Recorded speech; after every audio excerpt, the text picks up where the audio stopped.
Okay. Premium తీసుకోం bro. ये कहानी जो आज मैं आप लोगों को सुनाने वाला हूँ ये हमारे देश के one of the most busiest railway station के बारे में होने वाली है। इस रेलवे स्टेशन का है अंधेरी रेलवे स्टेशन, जो कि हमारे भारत देश के मुंबई शहर में सिचुएटेड है। लेकिन अभी आप लोग सोच रहे रहोगे कि अमान भाई आपने तो कहा है कि this is a horror story, and एक बिजिएस्ट रेलवे स्टेशन हॉरर कैसे हो सकता है जब वहाँ पे इतने सारे लोग होते हैं। Exactly this is the most interesting part of this video. जहाँ पे बहुत ज़्यादा लोग होते हैं, जहाँ पे चीज़ें సౌండ్ కే పిచ్చల్ ఏంటి బ్రో అంత మాట అన్నావు నువ్వు నన్ను? కట్ సౌండ్ కే ప్యాక్ అవుతున్నాయి, కానీ క్రేజ్ ఉంటుంది బ్రో. స్టోరీ మాత్రం క్రేజ్ ఉంటుంది, సౌండ్ ఎఫెక్ట్స్ మాత్రం క్రేజ్ ఉన్నాయి బ్రో. बहुत हपड़ा दपड़ी में होती है, वहाँ पे हादसे भी बहुत ज़्यादा होते हैं, और हादसों से मेरा मतलब है मौत। अब ये वीडियो शुरू करने से पहले ऐसे ही और horror, mysterious and historical videos देखने के लिए सब्सक्राइब कर दीजिए इस चैनल को। अब ये कहानी शुरू होती है। సబ్స్క్రైబ్ వాడిని చేయండి, సబ్స్క్రైబ్ నన్ను చేయండి, లైక్ షేర్ సబ్స్క్రైబ్ మళ్ళీ చేయండి. ఒక్క నిమిషం. బాయ్ యూట్యూబ్ ఛానల్ పేరు అమన్ పార్కర్ అంట. So go and subscribe him as well, subscribe me as well, share like subscribe అన్నీ మీకు ఏం వస్తుందో అది చేయండి, లేకుంటే ఊరికే చూడండి అంతే. ये कहानी है मेरे एक बहुत ही अच्छे दोस्त देवांश की, जो कि मेरे साथ कॉलेज में पढ़ा करता था, एंड मैं बचपन से जानता हूँ एक्चुअली मेरे दोस्त को। अभी रिसेंटली हम लोग एक गेट टुगेदर में मिले थे, एंड तभी ओली कहानी मुझे पता चला। हम लोग गेट टुगेदर में गाइस हम लोग हॉरर स्टोरीज़ के बारे में बात कर रहे थे, एंड हॉरर स्टोरीज़ के बारे में बात करते करते ऑफ कोर्स देवांश ने बोला कि मेरे पास మేము ఉన్నప్పుడు, మేమంతా ఫ్రెండ్స్ ఉన్నప్పుడు హారర్ స్టోరీ మాట్లాడాం బ్రో. ఒక్కడు గట్టిగా వేసుకుంటాం, అది మా ఫ్రెండ్స్ స్పెషాలిటీ. మేము ఎప్పుడు లాజిక్ హారర్ ఇవి మాట్లాడలే అంతసేపు. మేబీ ఒక రోజు ట్రై చేద్దాం హారర్ స్టోరీ మాట్లాడేకి. पास भी एक हॉरर स्टोरी है, एंड उसने अपनी कहानी सुनाई। जब उसने अपनी कहानी सुनाई ना, तो मुझे बहुत ही ज़्यादा ऐसा लग रहा था कि एकदम बनावटी कहानी है ये, एकदम ऐसा लग रहा था कि ऐसा तो हो ही नहीं सकता। అదైతే కరెక్ట్ బ్రో, ఎందుకంటే అందరు ఫ్రెండ్స్ అంతే బ్రో, కొంచెం లైక్ కూల్ కనిపించాలని ఏమో 2-3 వేస్తారు ఫిలిం డైలాగ్స్, అది భోజ్పూరి డైలాగ్స్ వేస్తారు. అది మాకు తెలిసిపోతుంది లైక్ బ్రో వాట్ ఇదంతా నడిచిందా అని. కానీ కొన్ని ఛానల్ ఉంటారు రియల్ నాలాగా.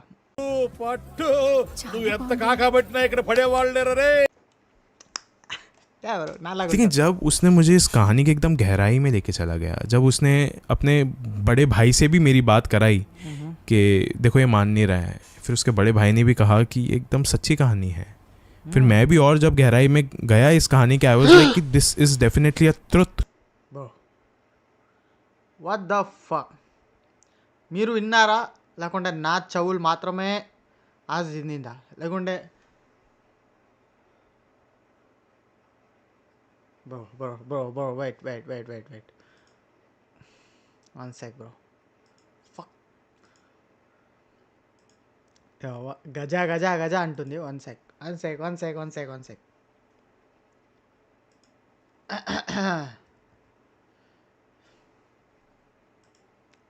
ఇది పెట్టుకుంటా, ఏమైనా అది లొల్లు అయితే ఇక్కడ చాలు. ఒక్క నిమిషం, భయపడితే ఇది వేసుకోవాలి బ్రో.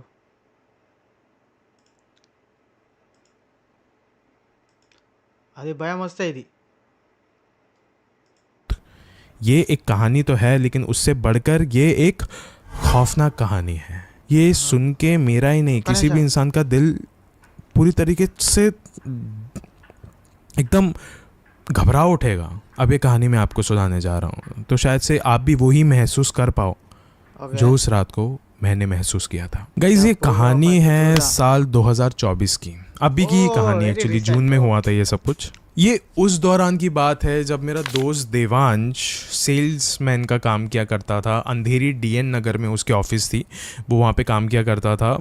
एंड एक सेल्समैन का जॉब ना काफ़ी सिंपल सा था जो उसको दिया गया था। इट वाज कि आपको ऑफिस टू ऑफिस మంచి వాళ్ళు దొరికితే వాళ్ళని పెట్టేసి సేల్స్ చేసేది అంతే సేల్స్ మ్యాన్ పని ऑफिस जाना है और जाके आपको ऑर्डर्स लेने हैं जो हमारी कंपनी सेल करती है, वैसा किया करता था। And guys the most interesting part was कि ये एक बहुत सिंपल सी नौकरी थी, 9 to 5 job, that's it guys. अब ये एक बार की बात है जब देवांश को एक ऑफिस में जाना था, क्योंकि थी कि इस ऑर्डर को लिए बिना तू कहीं पे भी नहीं जाएगा, तो घर नहीं जा सकता, कितने भी बजे रात के तेरे को रहना ही पड़ेगा वहाँ पे। फिर वो उसी ऑफिस में बैठा रहा and it was a call centre, बहुत ही ज़्यादा लोग वहाँ पे बिजी रहते, कोई किसी की तरफ देखता भी नहीं है। एंड जिस दिन वो वहाँ पे गया था बहुत ही ज़्यादा बोर हो गया था वो, क्योंकि बहुत ज़्यादा मीटिंग्स चल रही थी अंदर कैबिन में। एंड इसने बोला कि मुझे तो बस ऑर्डर कंफर्मेशन चाहिए, फिर भी इतना ज़्यादा समय लग रहा है, इतना ज़्यादा समय लग रहा है, मैं क्या करूँ। उसने अपना फ़ोन यूज़ करना चालू किया, फ़ोन यूज़ करते करते करते करते करते उसने अपनी फ़ोन की पूरी बैटरी भी डेड कर दी थी। वो बहुत बोर हो चुका था, लेकिन फाइनली उसको अंदर बुलाए एंड अंदर बुलाने के बाद उसको ऑर्डर कंफर्मेशन मिल गया। मिलने के बाद उसने टाइम के ऊपर देखा अपने वॉच के तरफ, तो ऑलमोस्ट 7 बज रहे थे। उसने बोला अभी तो मुझे जाना ही पड़ेगा यार। फिर वो जल्दी से उठा एंड उसने मेट्रो लिया DN नगर से अंधेरी तक। वहाँ पे पहुँचने के बाद लोकल ट्रेन के लिए अब वो वेट करने लग गया था, क्योंकि उसको लोकल ट्रेन से ही अंधेरी से भाईंदर जाना था। एंड गाइस अगर आपको नहीं पता तो मैं आपको एक बात बता देता हूँ कि अंधेरी में शाम के 6 बजे से लेकर रात को 10 बजे तक पीक आवर रहता है। मतलब वहाँ पे कोई भी जाओ, आप बहुत मुश्किल से उस ट्रेन में जा पाओगे। अगर आप जाओगे तो आपको लटक लटक के जाना पड़ेगा, क्योंकि उस वक्त अंधेरी में जो कॉर्पोरेट ऑफिसेज रहते हैं वो छूट जाते हैं, वो निकल जाते हैं वहाँ से लोग, उनका साइन आउट टाइम होता है वो, तो उस वक्त वहाँ से निकलना बहुत ही ज़्यादा मुश्किल होता है अंधेरी स्टेशन से। एंड यही सेम चीज़ अभी देवांश के साथ भी हो रही थी। एंड देवांश तो लाइक चढ़ ही नहीं पा रहा था, क्योंकि अभी मालूम है क्या हुआ था गाइस, कि ट्रेन के पास आते आते उसको ऐसा लग रहा था बार बार कि उसकी जो तबीयत है ना वो भी एकदम ख़राब हो गई है। मतलब जैसे वो मेट्रो से ट्रैवल कर रहा था उसको अभी लग रहा था कि अभी वो सिर्फ थका ही नहीं है, अभी उसको बुखार भी चढ़ रहा है धीरे धीरे करके। तो उसके दिमाग में बस एक ही चीज़ चल रही थी कि मुझे बस अपने घर पे जाना है, मुझे जल्दी से जाना है। लेकिन गाइस अभी वो ये सारी चीज़ें देख रहा था कि अभी ट्रेन भी भरी हुई जा रही है, अभी मेरी किस्मत ही कुछ इस तरीके की है शायद से। फिर उसने बोला मेरी तबीयत इतनी ख़राब है, मैं काम करता हूँ यहाँ पे थोड़ी देर के लिए बैठ जाता हूँ, थोड़ा सा आराम कर लेता हूँ, जैसे ही थोड़ा सा पीक आवर ठंडा होगा मैं यहाँ से निकल जाऊंगा। एंड गाइस देवांश की भी बात असल में कुछ गलत नहीं थी, एकदम सही थी, क्योंकि जो मुंबई लोकल ट्रेन होता है ना वो कोई भी मजाक की